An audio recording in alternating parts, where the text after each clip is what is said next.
All right, good morning, everyone. I'm giving a couple moments for people to file in, and then we will get going.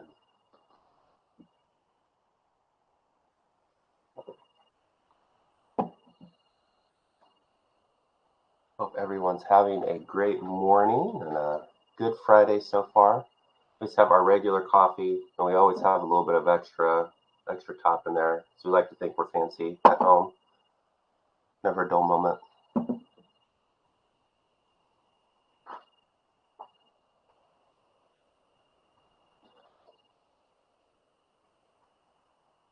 right, we will jump into it.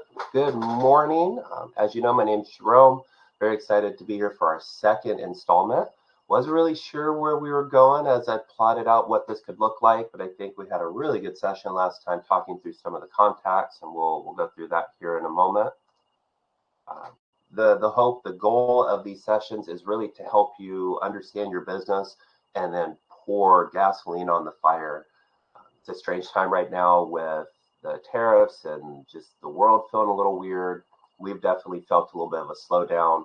So as much as I hope you're getting out of these sessions, I'm also reminding myself and getting back to some of the roots of what have gotten me over the last 20 years to where I am and putting some of this back into play. So I'm going to thank you all for allowing me to do this, which I hope is helping us both. So who I am, I shared this last week. So for those of you watching, again, apologies, but I just think it's important for you to understand the context of what I've done in my career and then decide if what I'm sharing could fit for you, maybe doesn't fit for you, or maybe you could take a version of what I'm doing.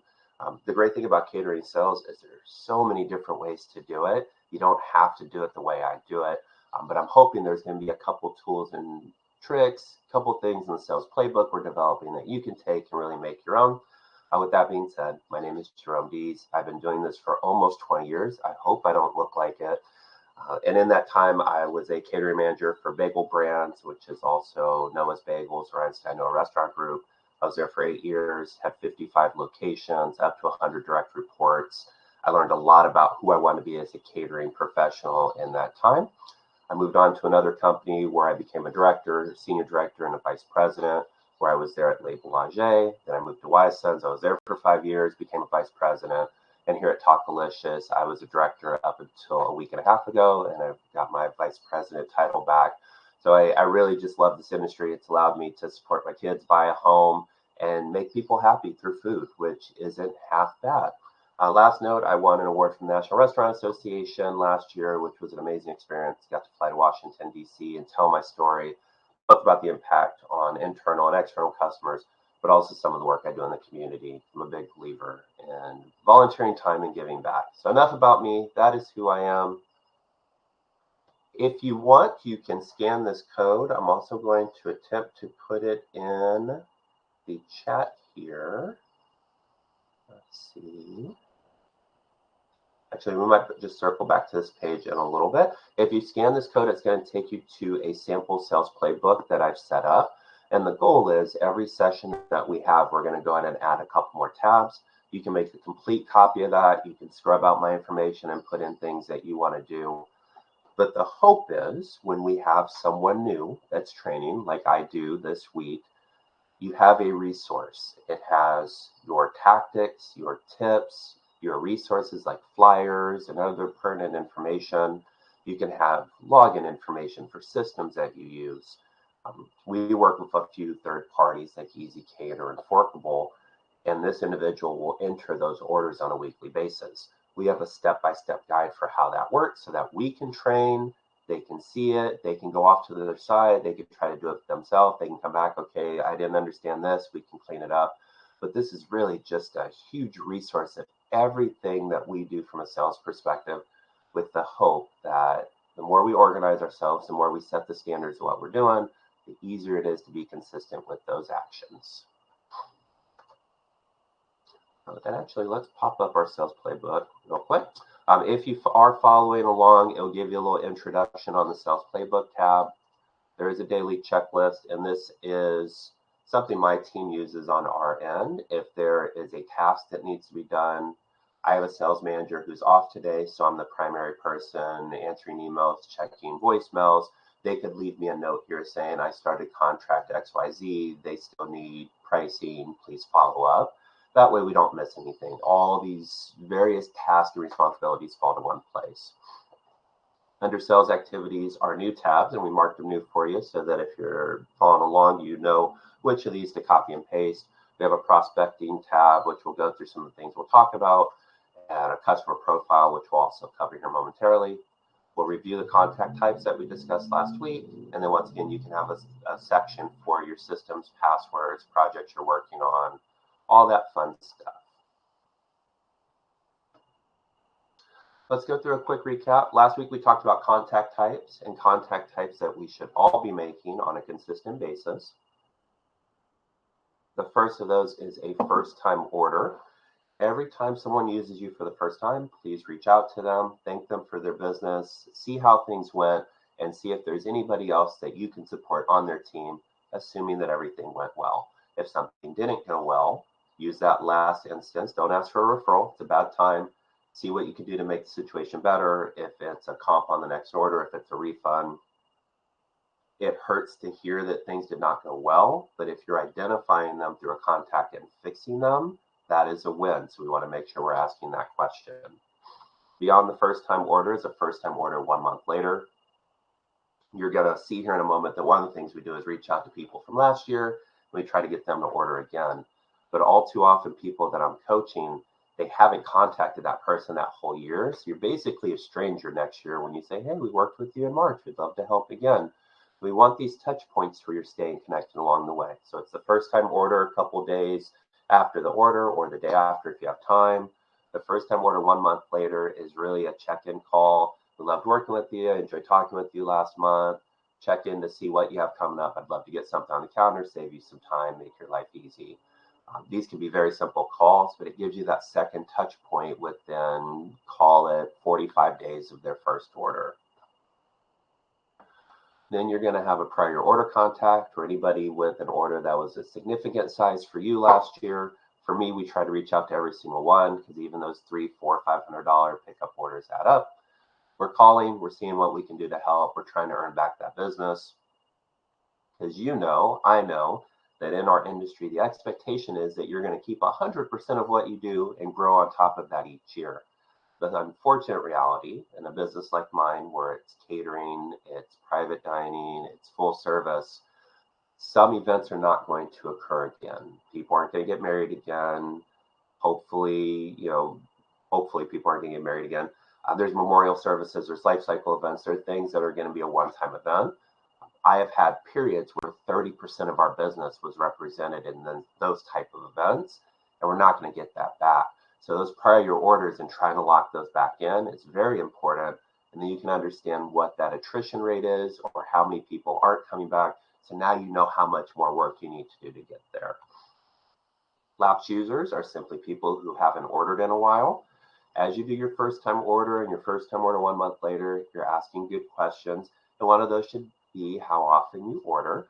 And if someone only orders twice a year, then you don't have to reach out to them. You know that you're not going to see an order every 60 days. But look at your average order, how often people order from you. And if 120 days is the magical number where if they haven't placed another order, you need to reach out, create a list, make sure you're keeping up with it so that people don't just fall off. There are lots of sales professionals like you and I out there who are going to continue to call and email and drop off cookies and do all the things that we've been taught to do. You have to make sure that you're staying visible through all the noise that exists. There is a large order contact type that's really just thanking people who place significant orders with you right away, making sure things went well. Very similar to a first-time order contact, but you can do these consistently. I like to look at everything that happened last month on the first week of this month and make sure I didn't miss reaching out to people. Sometimes in natural communication, you're going to exchange emails. Maybe someone reached out to you directly as opposed to placing that order online. So determine if you need to reach out again. Maybe you said thank you as they place the order. It is all okay as long as that person has had some sort of contact from you or your team. So I did a post this week, and I believe Oh, thank you so much for sharing the sales playbook, Terry. That we are not taking full advantage of partnerships when it comes to what we do. I have a few different groups that we work with. One is a brewery here in the San Francisco Bay Area. They have a few locations. And for what I think is a very reasonable discount for their customers, anytime someone books the space, they give them our contact information and a link to place the order online. We work with Triple Seat, and you can create custom ordering links with different pricing. So we have a co-branded link, which I thought was really cool. But last week we had a nearly $8,000 event that was given to us because the person went in, they booked the space, they were handed our info, they emailed us what we needed, we sent them a quote, they signed off, and then I had 15% of my sales last week that we just had to show up and serve food. Make sure you're looking around you. Look for complementary businesses to what you do, whatever that means to you. For us, we do tacos and apps, so beer and a brewery makes a lot of sense. Reach out, offer lunch, bring them in, have a conversation. We're even in a couple weeks going, and we're going to give out 100 tacos during one of their trivia nights as a way to say thank you for the partnership. It's added value. It's a win for them. It doesn't cost us much, but I can probably put my fingers on $25,000, maybe $30,000 worth of business that we have over the last 6 months because we are a partner with them and they're selling us for us, which is a powerful thing. This photo, which I think is a really good photo, I was very proud of this photo. We did a wedding show that cost us all of a few $100s. Individuals came in. We met with up to, it was maybe 50 brides and grooms who were looking at getting married. A few knew us very well, were excited to see us, but we were the only food vendor there. So as they're walking around, we had the opportunity to tell them what we do. It can be your actual wedding. It can be the team or the groups that are there the day after, the day before. Come do your event with us in our restaurant. Like we just sold all the things we could do. We'll talk here in a moment as we dip into prospecting, which is what this call is about. I would rather stand at an event like this and have 100 people come up to me and discuss who we are. And now I'm not catching you at a bad time, because sometimes when you call, I'm in a meeting or I can't talk right now. Why'd you answer the phone? If someone walks up to you, they're not going to get upset if you engage in a conversation. So make sure we're looking at potential partnerships around us. If you have questions, shoot me a message through the platform, shoot me a message through LinkedIn. I can tell you how we've approached some of them and how it works on our end. All right, so prospecting. How the heck do we get the most out of a process which is a lot of the people I support, it is not their favorite thing to do, but it is a necessary evil. We'll go through here in a moment, and it's a lot of data and a lot of lines, but you can start to get a sense of how much prospecting you need to do through not a simple formula, but a formula that we'll talk about. For me, the definition of prospecting is understanding, sourcing, and beginning the process of reaching out to people that meet the customer profile that you have set up. You need to know who is ordering from you, who's spending the most money with you. You need to be able to turn that into something actionable and then take that data and use it to gain new customers. We'll go through that here in a moment. So do you have a customer profile? I am surprised to see that most people don't, and it is a very important tool for you to utilize. A customer profile basically outlines who you're targeting, why you're targeting them, how much they could potentially spend, maybe it's industry they work in. It's a lot of data points that can drive you towards prospecting for the right types of people. It is easy for me to say there are hundreds of thousands of businesses in San Francisco, and they are all a great fit for us. But the reality is that's not the case. So as we jump into our sales playbook and we go into the customer profile, I created a customer profile, or some people call it an ideal customer profile, based on what we're doing here in the Bay Area. So for us, it's corporate clients, upscale private events planners here in the San Francisco Bay Area. Talkalicious is not a cheap product, and that's okay. It's a high quality product. So there are people that are and I can say this because I love Noah's Bagels because I was there for 8 years. There are Noah's Bagels customers that probably aren't going to be Talkalicious customers. There's a big difference between paying $4 a person for something and paying $47 a person. Sometimes there's overlap, though. There are yearly events or celebrations or appreciations where people have a little bit more budget. But you need to understand who you're working with, who you're targeting. Otherwise, you're going to spend a lot of time reaching out to people that aren't going to yield a result for you. This goes through the business type, the client type. It goes through what they use us for, what those occasions are. It can talk about what they need from us. It's that high quality food. It's the trusted vendor. It's those that are going to be a solid option for them. Because at the level that we work with admins, office managers, you can lose your job over an event not going right. We do a lot of meetings for board members or I'm not saying it, where is it? I lost it. When you bring together your whole company for a meeting, we do a lot of those where there's a lot of eyes on what's going on. And if you're 30 minutes late or if you forget something, it's not a good look when the brass is trying to do something nice. We have a general idea of what our decision makers are. We work with a lot of office managers, executive assistants. There's workplace individuals who are tasked with making sure food is brought in, facilities are correct. I've seen a lot more workplace X, workplace Y titles. So this is another thing, is you understand your ideal customer profile. What are the titles of the people ordering from you? Because then you can go on to LinkedIn and you can search that title. You can go into some of the other data warehousing and search that title and get a list of people that fit it. So you're really just you're bringing that circle down as much as you can to where you're really just getting the people that make sense and then approaching them. What's their budget? How much can they spend? And then the buying behavior. One of the things that we love here, and I think everybody does, people will reorder from vendors they trust. I have an email sitting in my inbox that I took the day off yesterday to relax and recharge from UCSF. We had an event for them last month. It was a very weird event. You have to be in on this dot. You have to be out 1 hour later. We want everything served in X and Y, and we pulled it off. I got another email 2 days ago at the end of Wednesday, I guess early Thursday, and the email basically said, hey, we got another event. It's 80 people. We know you know what you're doing. Send us a quote so we can sign off on it. It's a $5,000 event that we got because we did what we needed to do. We did our follow-ups. We stayed connected. So for me, making sure that I'm prospecting people that are not just going to order one time, although there's value in that.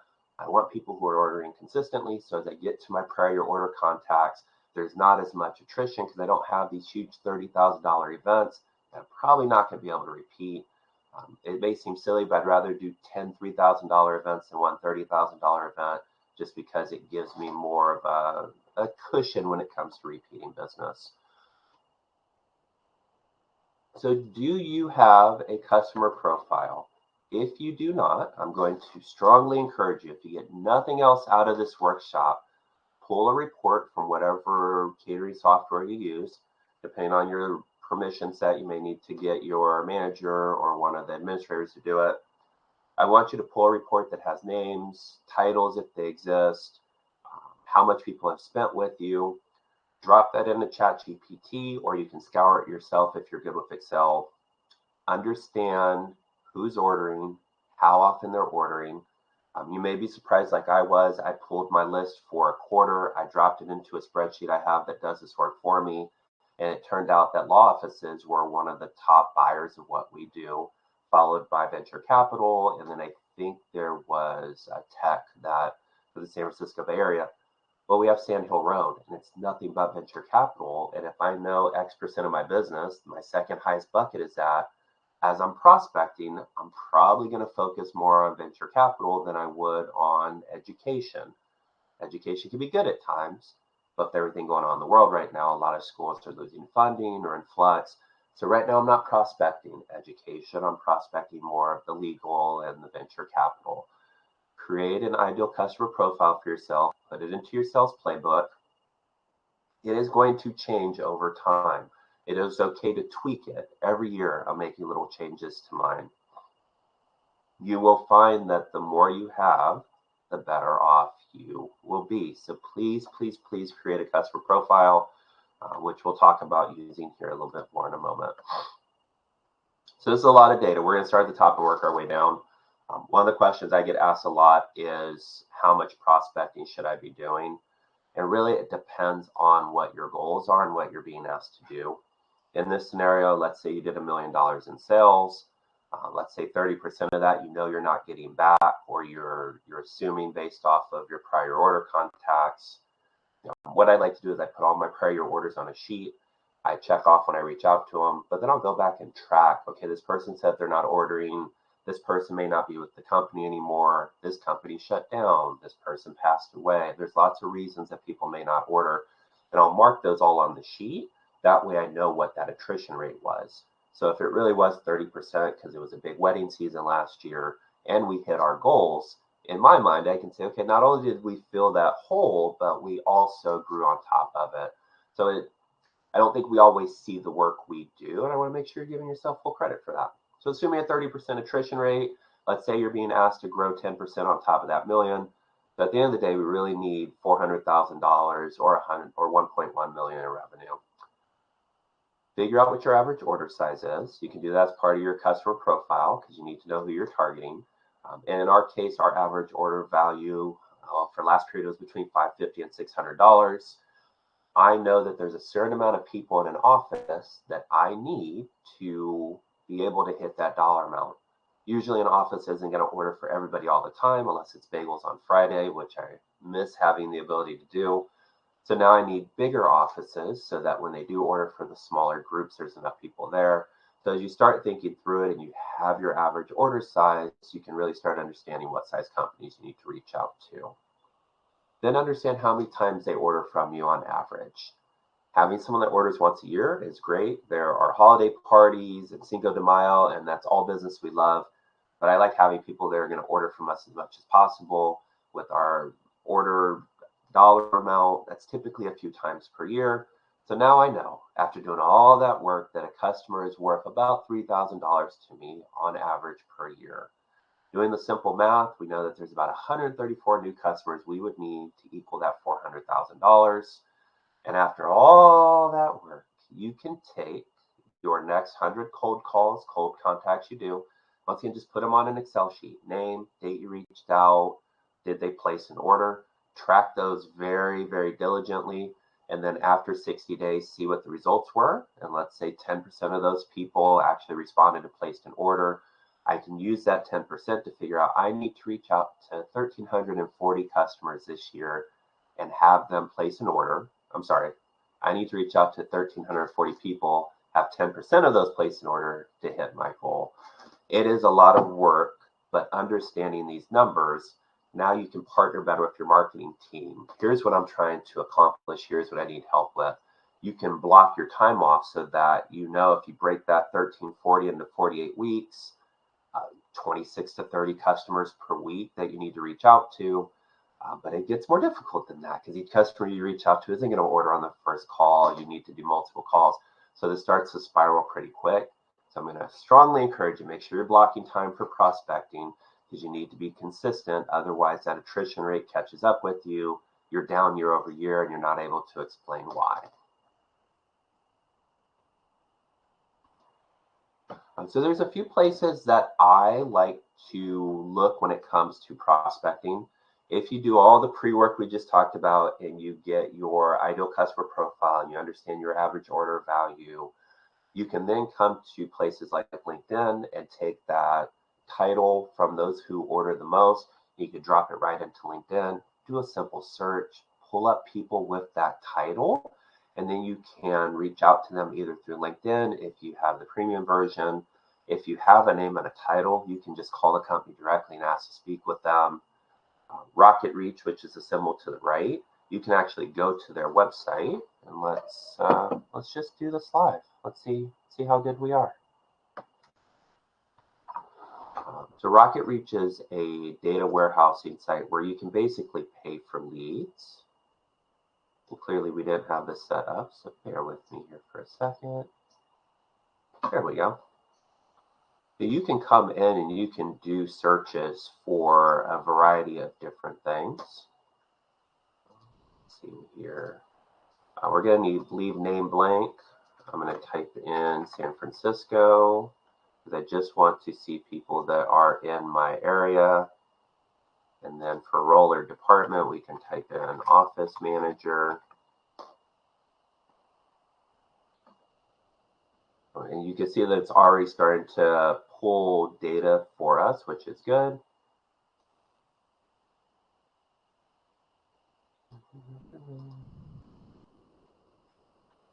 Within this, and there's hundreds of thousands of contacts in here, so it gets a little much. But let's see, let's pop up one. Let's say we're interested in Laura. You can pay for the information, but also if you click on the company name, it will tell you what the email format is for their company. In this case, there's a lot of different formats. You can play around with just trying to figure out which format it is and email the person directly, or you can pay for the lead. The cost is nominal, but I like to come in here, do a search for the titles that make sense, develop a couple lists. Occasionally, it makes sense to pay for a couple hundred contacts and to send them a mass email to see what hits. It is going to be very difficult for you to reach out to as many people as you need to offset attrition rates and hit the goals that you have. You're going to need to use little tricks, and Rocket Reach is one that I use very consistently to try to hit my goals. Don't sleep on Inc. 5000. I still look at these. I started my career pulling these lists, reaching out to people on there. Inc. 5000 has multiple different lists: largest company, fastest growing company, top 100 companies in your region.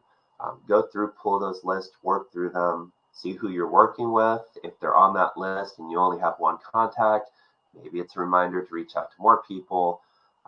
And those that you're not working with, start your cold call process. If you're able to go out and just visit and drop stuff off, it's hard to hang up on you when you're face to face, so I love getting out there if I can.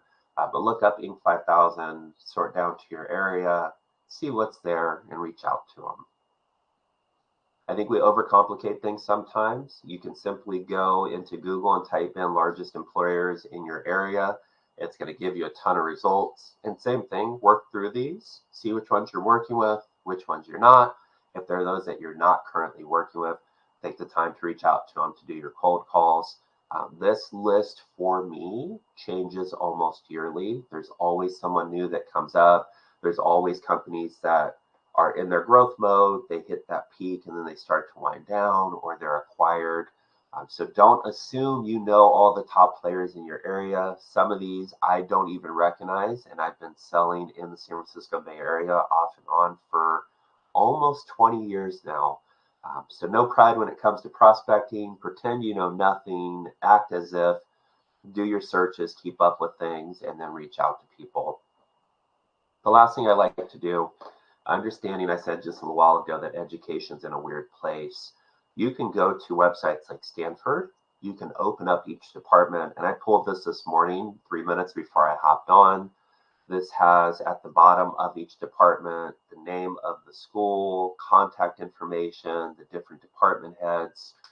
Some of these will flat out just list the office manager or the admin that's in charge. But a quick call to their director, working with Talkalicious. We work with other people on the campus. I'm a approved vendor who in your office takes care of your meetings and events. I'd just love to send over some information. In that 20-second call, maybe 40 after they give you an email, have a person who orders, so they're a little more qualified than some of the cold prospects we do. You can shoot that off. You can follow up in a week. This doesn't have to be hard. It can be a lot of work to get set up to do this work, but it does not have to be hard. So once you have LinkedIn, go in and put in a title for someone you're looking for. In LinkedIn, you can also sort down to the city that you're in or the region that you're in. The Inc. 5000 list, Rocket Reach, largest employers, going to just some of the websites and doing some searches. I'm giving you permission as a fellow sales professional. It is okay to block time off, to ignore your email, to ignore your phone. It is okay if you're a couple minutes late getting back to someone. We're so fast and we think it has to be right away. You have to let yourself focus on prospecting and really get into it, because you'll be going through this and you'll find something, you'll realize something, you'll realize that over here you can do the same thing. It's really magical when you can really get into it.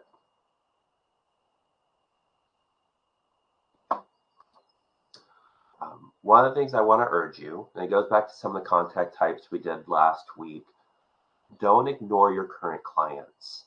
One of the issues I've seen is I've had individuals that were too much into prospecting and they forgot that they went through the step of finding, communicating multiple times, landing that first order, following up after that first order, reaching out a month later, checking in with them 6 months later because they had an order.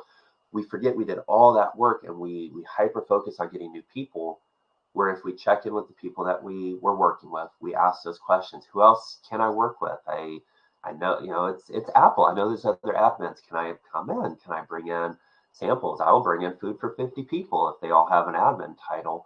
There are things you can do to extract more information, to work more with the individuals that you have. So don't ignore the people that you're working with. Use those first time ordering contacts as another way to prospect. Because as we look at it, there's your outreach, you going out and finding people, but sometimes this will come to you. People are going to walk into your store and ask about catering. People are going to send forms from your website with inquiry. And if you don't have a form set up where people can submit information without placing an order, might be something you want to look at. So there's going to be some of this that comes to you, or at least presents itself to you if you can take advantage of it. So don't ignore your current clients. Ask them questions, take time, do a client appreciation day. Invite your top 50 clients to come in, tell them to bring a friend, and if they bring a friend who places orders, they're eligible for a gift card. Like, have fun with it. But the more people you can bring to you, the more data you can collect and utilize, the better off you'll be. You don't want to have to contact over 1,300 people to be successful. Because that 1,300 people, I don't care how good you are, it is going to take months to get through that. And then that pushes out what they spend even further. Someone you contact in December isn't going to spend that full $3,000 with you. So the more you can prospect towards the end of the year and really push through as many contacts as possible, you want that runway or the lifetime value of that customer in the year to be as much as possible. So another reason we have to get on the prospecting. If you're not doing it, you have to start today, because the longer you wait, the longer it takes for you to capture that money. And to that point, dedicate time every single week. Cut off a few hours on your calendar, block it off. Auto reject meetings that come in. Communicate with your team so it's not passive aggressive. On Mondays, I'm going to do prospecting. I have a few hours. And type out a sheet or a list like I did, where it's how much you're asking me to do, how many contacts I need to make, what our average order value is. Sharing that with people above you shows that you have put thought into your process, and they're less likely to question what you're doing if you're sharing information like that. On my end, every week, I will send out something at the end of the week. Here's where we are. Here's where we need to be. Here's what we're doing. Here's events that we're out at, so that if the activity's light, but we are at 4 events in 5 days, it should be a little understanding. And then on Friday, I chase that with, hey, based on where we started, here's where we're at today. Here's where we are for the period. So I'm constantly communicating so that no one can ever say they don't know what I'm doing. To that end, block time on your calendar, stay consistent. If you're not prospecting consistently right now, block a couple times next week at different times. Mondays can be weird because people are getting to their rhythm, but maybe Monday morning. At that point, people are settled in. Try Tuesday morning, try Thursday afternoon. And then the following week, try different times on different days and track your progress. A lot of this is trial and error. The more you do it, the more you're going to see, oh my gosh, people are really responsive on Tuesday morning for whatever reason. And if that's the case, prospect more on Tuesday morning. Don't shoot yourself in the foot. Can you prospect on Friday afternoon? Yes. Do we want calls on Friday afternoon? Probably not. So make sure you're thinking through it. Is this something I'd be okay with? Is this something I would want? And act accordingly. Now, before we jump into questions, although I'll keep an eye on the questions, jumping back over to the sales playbook, under prospecting, some of what we talked about is here. That first step is really to identify your ideal customer profile. Who are you serving? Why are you serving them? My company has multiple buckets that we're trying to fill. We have delivery and drop off, which includes pickup, super simple. People place an order, we put it in a box, we drop it off. It looks a little better than that, but for all intents and purposes, it's in a box, it's dropped off, we're done with it. Then we do full service catering, where we show up, we set up tables, we do chafing dishes, we're actually serving tacos, we clean up, we take the trash with us, which a lot of others don't. And as you're talking to people and they say, oh my gosh, it's great you take the trash, let that be something in your mind where you're like, oh, maybe I should include that in what we sell, because if other people aren't doing it, that might be a positive point for someone where maybe that's the difference, as silly as it is, between us getting business and not, because we take the trash with us. So we have the pickup and drop off. We have the full service, which can include us serving, setting up, linen, chafing dishes. But we also offer bar service. So that could be a different type of customer. And last but not least, we do private dining, where you can come in and rent a room, or you can rent our whole restaurant, which are both slightly different.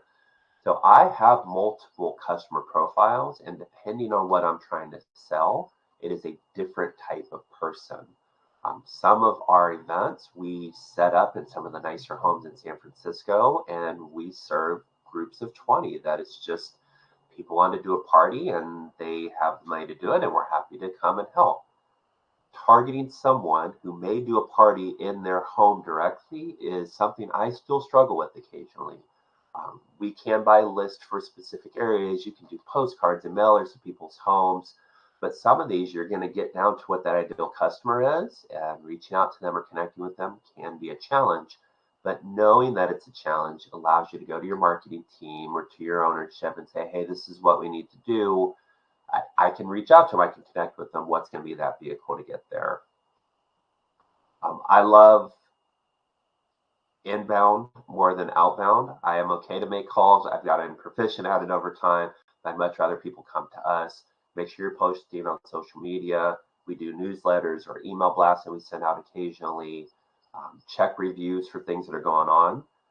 As silly as it sounds, some of my best customers are people that we messed something up with. We went and made it right. We showed that we were there for them. We built that trust back. And then they became a stronger customer than some of the people that we just get it right for. I can't explain the psychology behind that. I have a psychology degree and I don't know what it is. But don't assume because you messed up that's the end of a relationship. If you can get in there and empathize and do the right things, it can be a good thing for you. So the outbound, once again, your cold calls, your emails. As I shared that photo earlier, go out to events, set up a table, interact with hundreds of people at once, get the leads. If it's a form, if it's collecting business cards, if it's them writing their name to potentially win a gift card, collect information, follow up on it. The more of those things you can do, the less you have to sit and scour LinkedIn for names. And do networking. Get out there, talk with people. We gave our space last month for a young professional association that brought 60 people into our space. We were able to tell them who we are, what we did. We passed out some bounce back coupons. They were in the environment. They tried the food. Hopefully some of those will go back to their office. Hey, her Talkalicious does catering, bring them in. Again, I'd rather do more of that than anything else. As you're targeting businesses, don't forget to look at the venues in your area. Once again, the breweries have been huge for us. We are on many approved vendor lists where they'll just say, hey, I'm booking an event here. They told us you're on the list. Here's what we need. Set up as many of those as possible. Get on every approved vendor list that people are willing to put you on. It may seem like a lot to take food out for a group of 3 people that oversee that site, but you want them to know what your food tastes like and to speak intelligently and highly about you to potential renters. Do everything you can to get in good with those venues, but stay close to your locations at first. I have people who try to order from us from 30 miles away, and because we have our own delivery team, that becomes very costly. Where especially in Palo Alto, where my location is in the heart of downtown, there's so much right around them. Stanford is only 1.5 miles away. It's silly for me to reach out to people in San Jose, which is 20 miles, although there's some good stuff there. when there's so much right around us. So be mindful of how far you're reaching out, how your food holds, logistics, all that fun. Ask the right questions. Make sure you're grilling people in a good way. And I actually tell people sometimes, hey, I'm going to interrogate you for a couple minutes, but if you can get through it with me, I'll make sure I send you a gift card or something. So have fun. This doesn't have to just be work for work's sake. But when done right, when done the correct way, it will benefit you.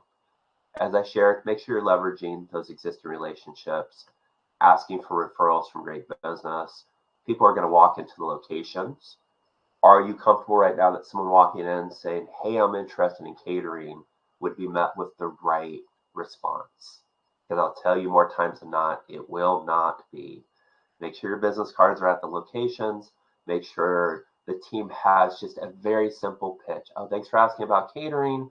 We have a team that can do that. Or you can go online to blah, blah, blah and place your order. Can I get your name and phone number? I'd love to pass that along to the team. We have so much business that walks in. We just give information and walks away.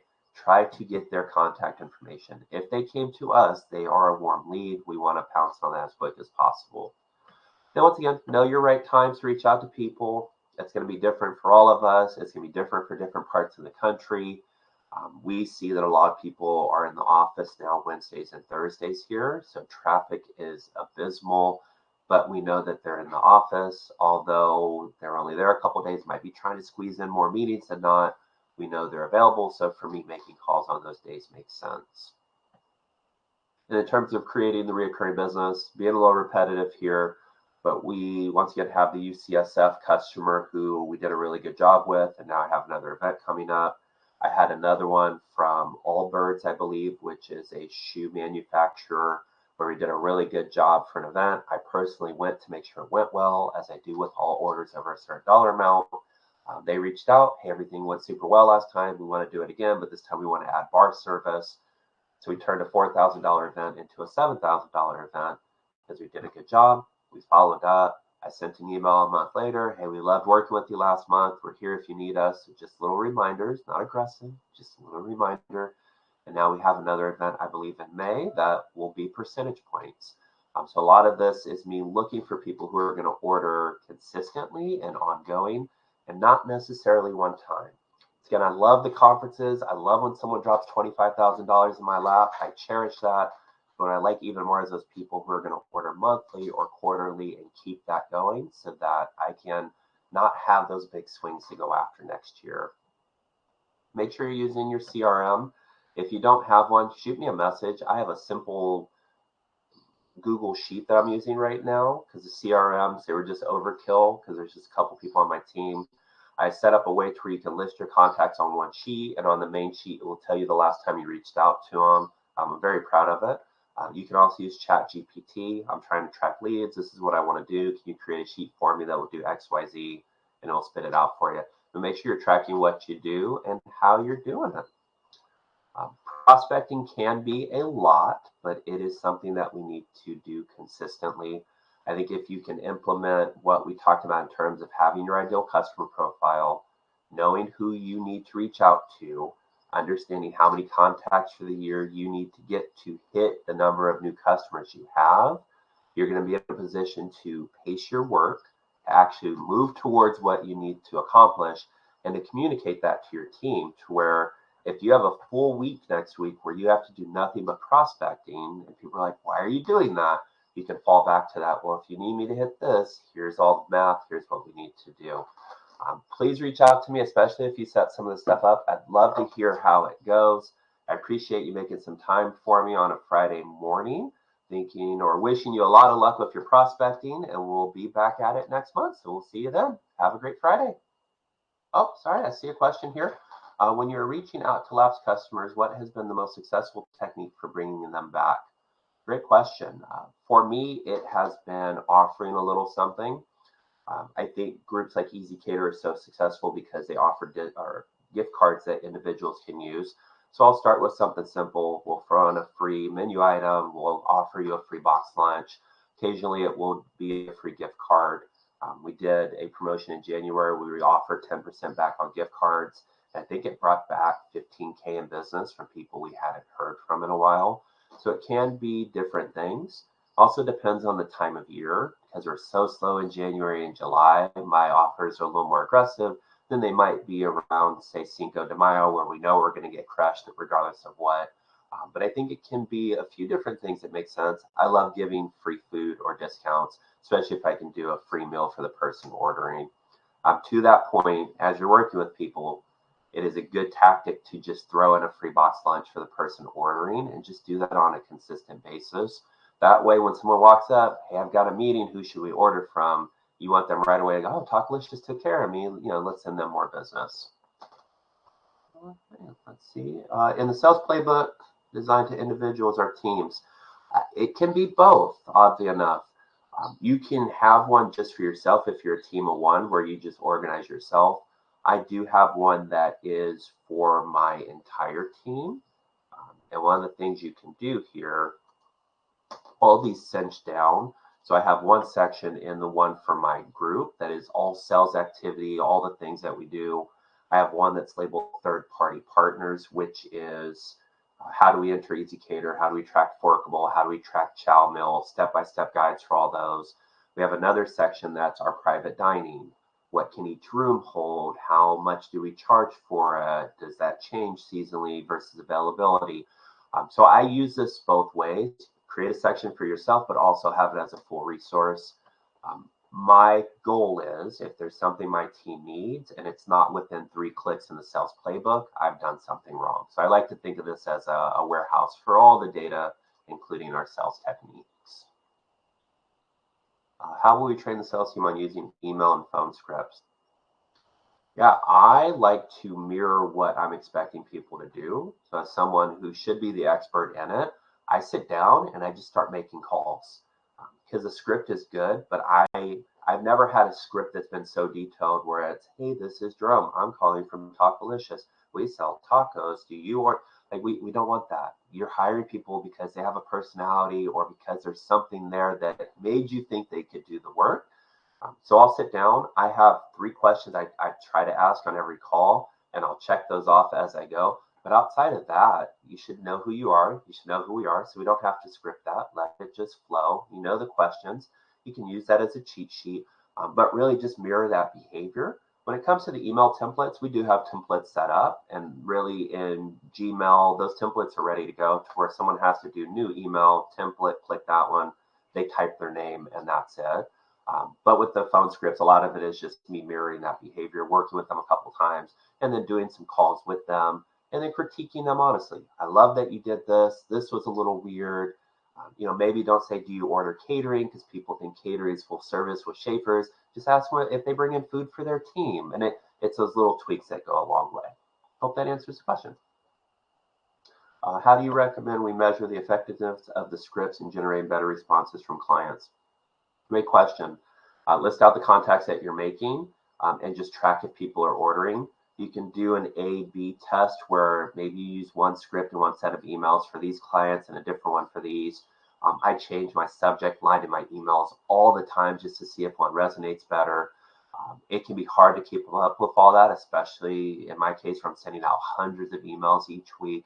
But I think playing around with it and then taking the time to look back, okay, based on this, I see this, based on this, I see this. It can be a little much at times, but I think if you look back, you'll start to see some patterns. What's the first step you recommend for caterers trying to identify high value prospects in their market? Yeah, the first step is to once again look at who you're working with, see what those titles are, see what those companies are.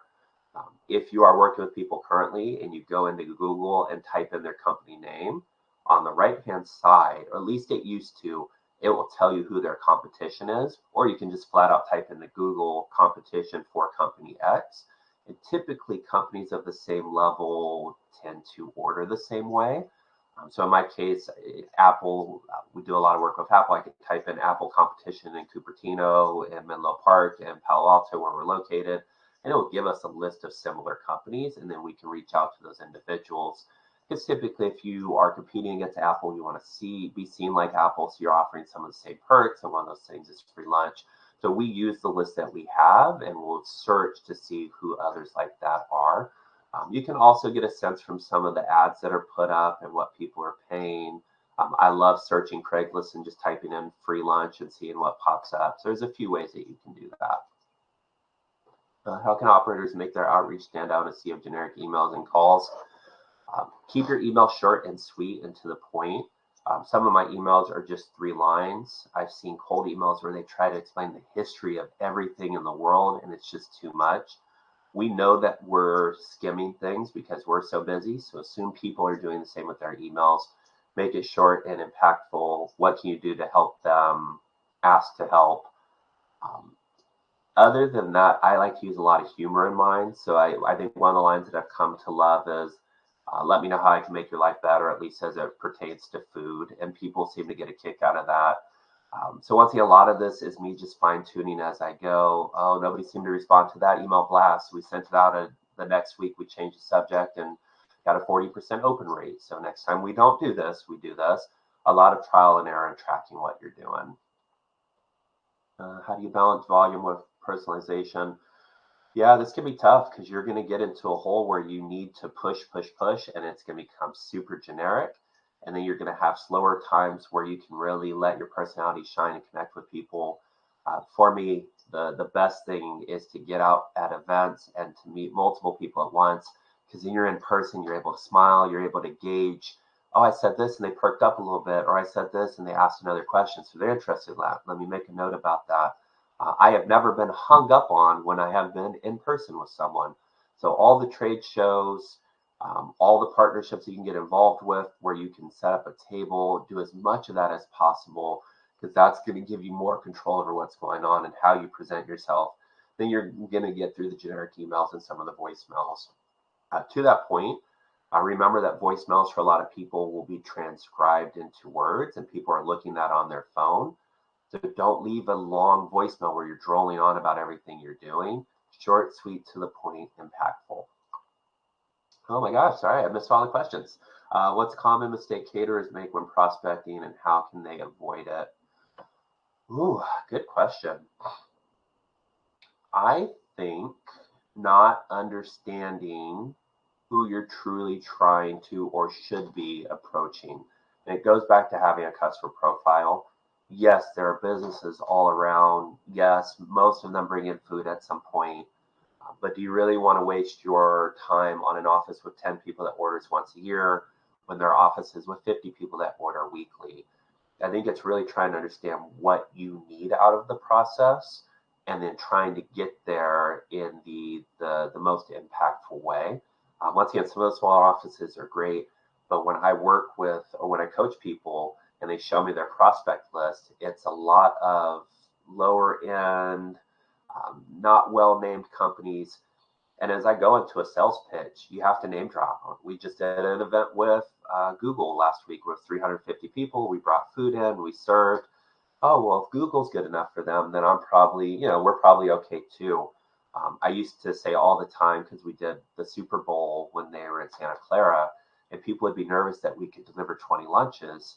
And the story, one of my favorite stories, I woke up at 2 a.m. We delivered food to 5 different locations.